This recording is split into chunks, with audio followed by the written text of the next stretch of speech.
Coronavirus. What is it? Why it is in news everywhere? Why everyone talking about it? Why it is causing so many deaths? What is COVID-19? Hello everyone. Today we are going to learn about coronavirus or COVID-19 disease and its impact. So let's begin. Let's talk about the introduction. Coronavirus are a group of viruses. That is understandable for us from the name suggests. What a virus? Well, virus is something that is neither living nor non-living. It requires a living cell to reproduce itself. And coronavirus are a special type of viruses that can cause diseases in animals such as birds, bats, and mammals. Coronavirus cause respiratory tract infections. Some are very mild, such as common cold and other discomforts, but if there are any complications that can happen, it can be lethal. I'm not sure if you guys have heard about SARS and MERS, which is also causing death every year. SARS was more towards 2013, but MERS has become like our seasonal virus that every year comes and can cause complications in patients, and some are fatal. So, what is new about coronavirus? We started hearing about it in December 2019. We started hearing as a strange pneumonia outbreak in China, especially Wuhan, China, and it was like patients were dying out of unknown cause. And then there were more research done, and the outbreak was traced to a virus, a new virus, which was called as coronavirus. Nobody took it very seriously. There were people dying. There were lots and lots of people getting infected in Wuhan, China. But only 3 months later, we now know that it's not a joke. Today is March 4th, 2020, and coronavirus has already claimed 3,214 lives and almost 100,000 individuals are infected. And the numbers are supposed to be more, like 10 times more, because to confirm that somebody has coronavirus, they need to get tested, and the testing kits are not available.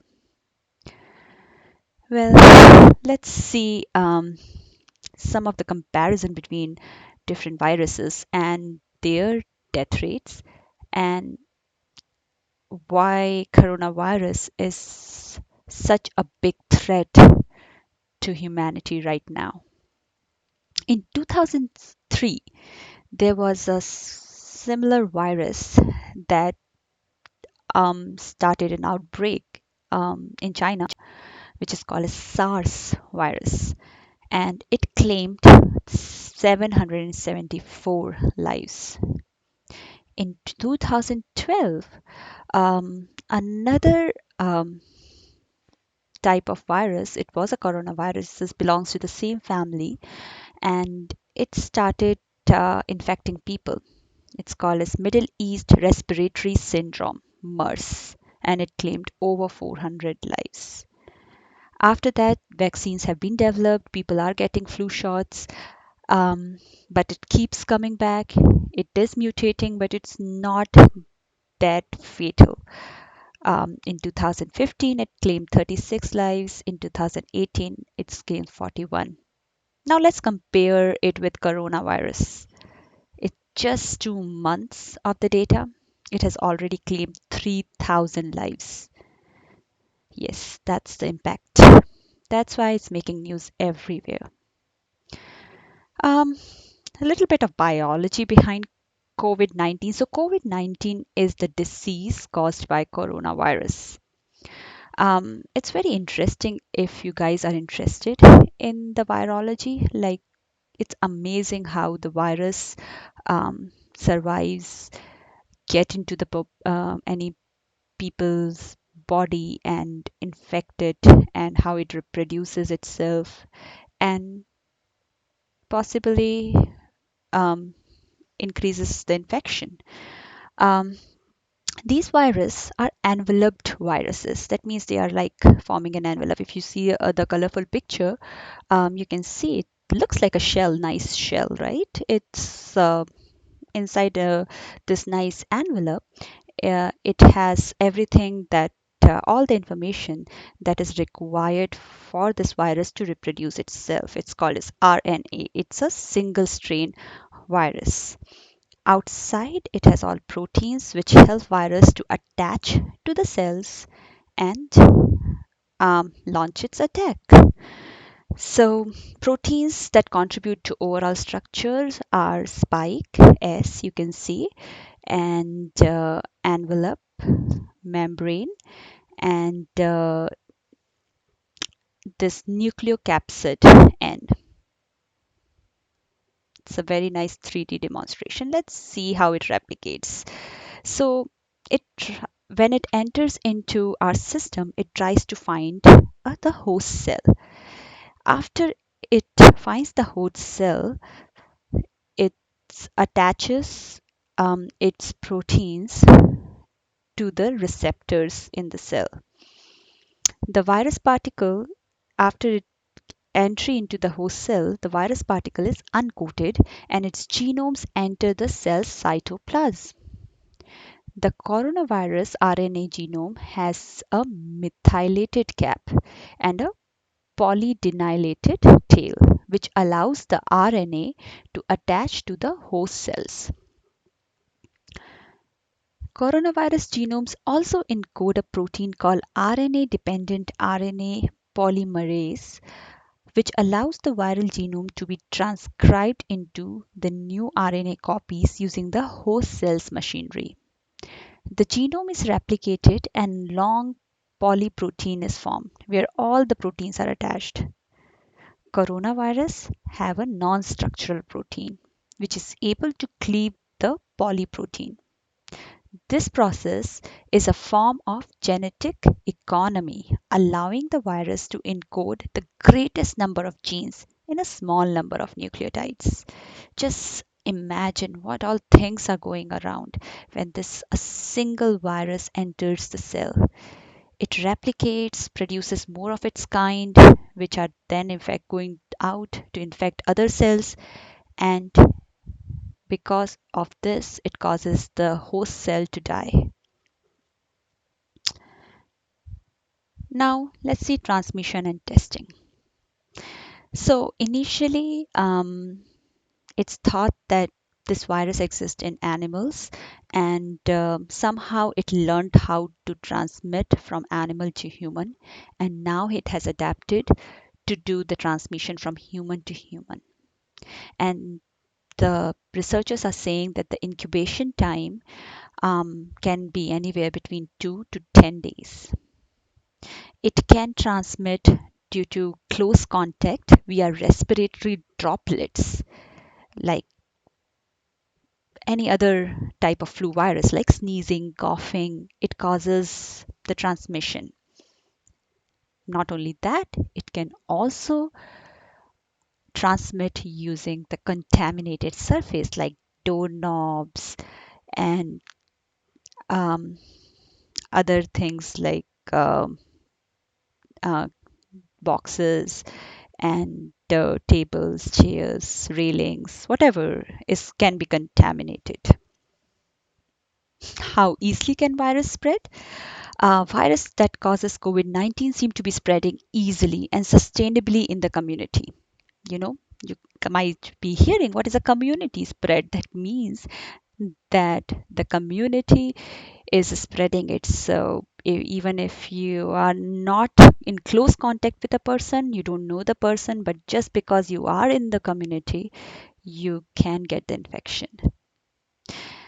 How easily can virus spread?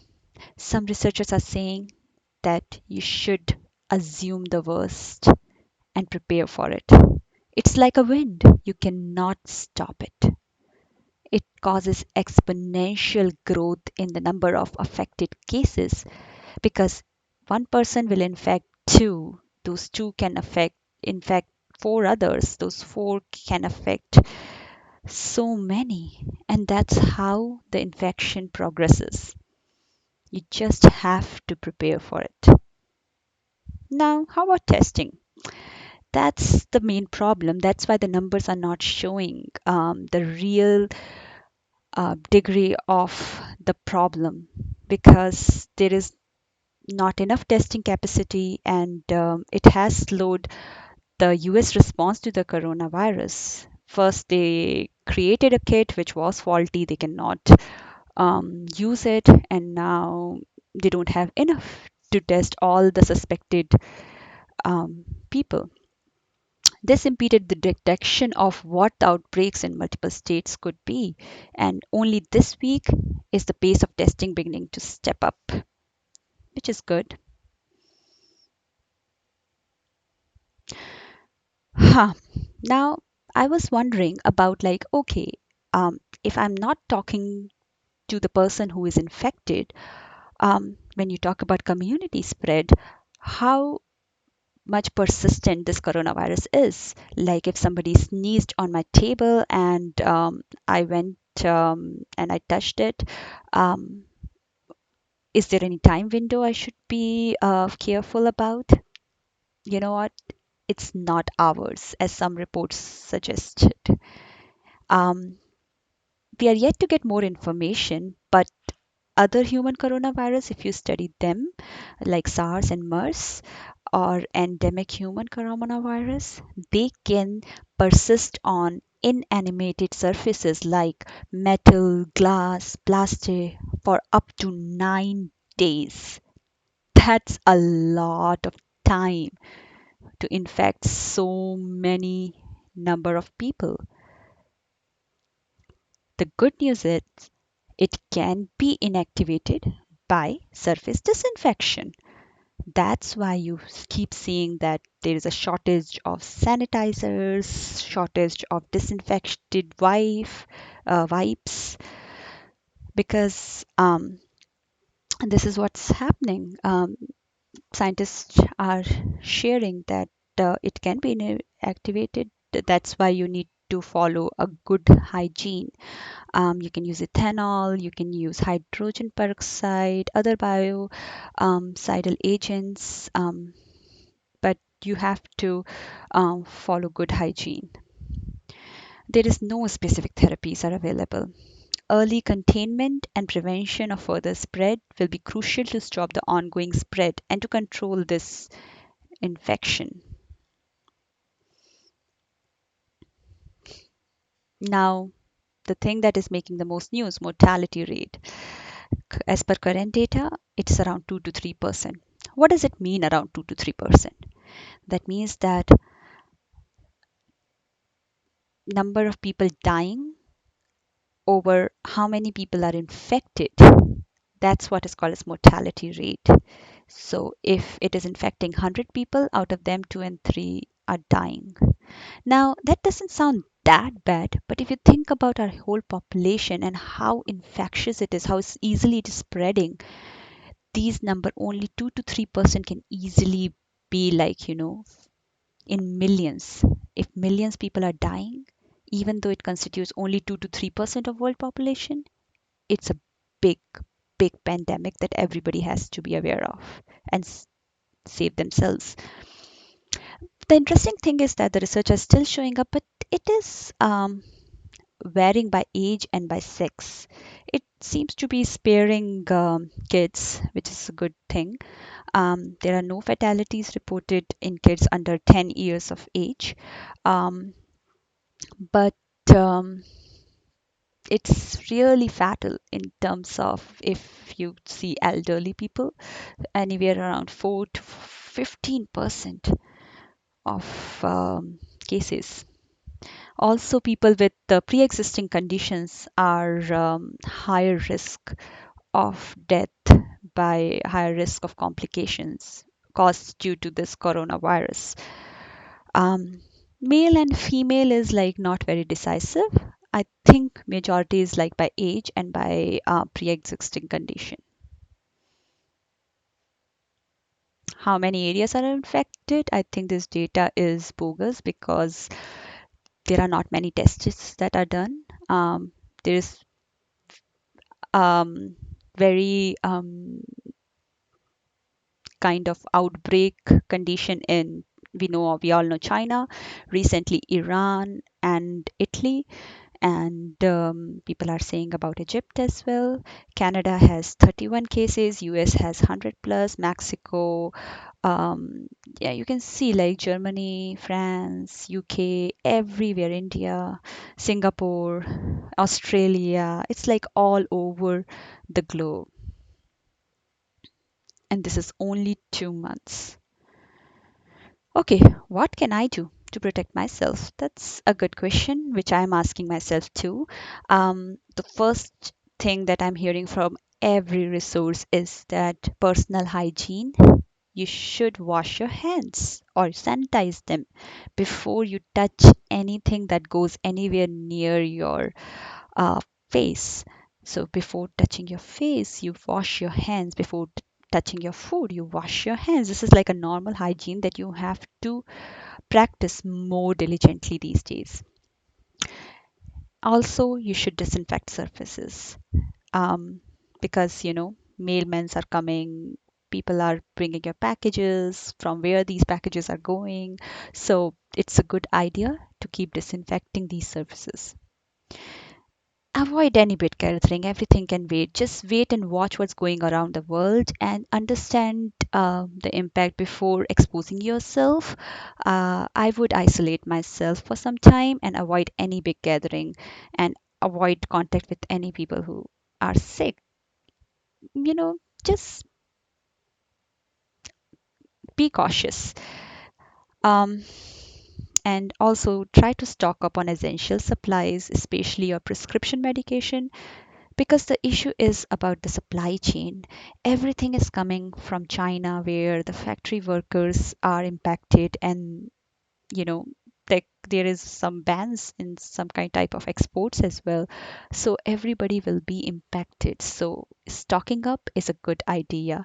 There are two things that stocking up helps. Not only it will help you, especially prescription medication, that if you cannot find it in the store anymore after some time, but also things in general which are not exporting from China and you are able to find it, but still you don't want to go to a grocery store to buy things and expose yourself to all the germs, like people are touching everything there, right? So it's a good idea to stock up on essential supplies so that you can minimize your exposure. Future ahead is not that bad. I really hope so. So far, the data is suggesting low mortality rate, and good number of those who are infected have also recovered. And children and healthy adults are not showing much signs of distress at all. And life must go on. Like I would suggest, like this is early March. We should wait and watch how fast it is spreading. But I think it's like wind. We cannot stop it and we have to learn to live with it. Just follow good hygienes, make sure your immunity is good, like drink a lot of fluid, eat with vitamin C just to boost your immunity, right? Life has to go on. There's no escape from it. How long you can isolate yourself. Um, Here are the list of references that we read in order to understand what coronavirus is, and just make some sense out of it. And hopefully, you guys got some messages also, like why it's so, it's everywhere, right? You cannot have discussion with anybody without talking about coronavirus. I hope you guys stay safe and good luck. We'll do more videos on this as things progress. Bye. Thank you. Thanks a lot for watching.